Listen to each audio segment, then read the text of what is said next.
आता बघूयात टॉप 9 मोठ्या बातम्या।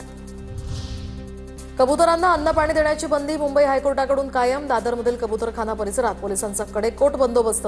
आंदोलकांनी दादर कबुतरखान्यावरील हटवलेली ताडपत्री अजूनही तशीच।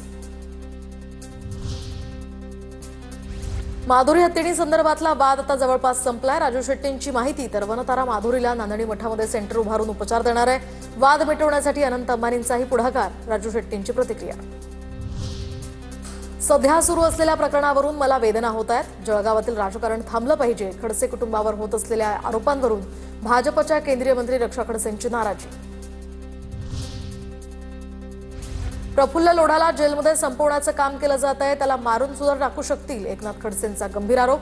प्रांजल खेवलकर प्रकरणी तपास करणाऱ्या संस्था चाकणकरांच्याच असल्याचा खडसेंचा आरोप।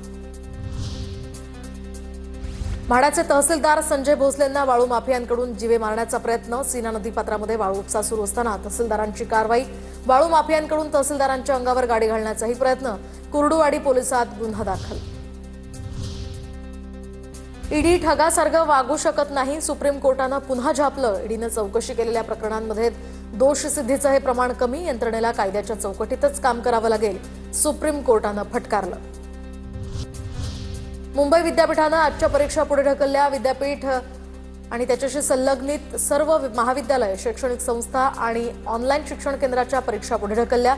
सार्वजनिक सुट्ट्यांमुळे हा निर्णय।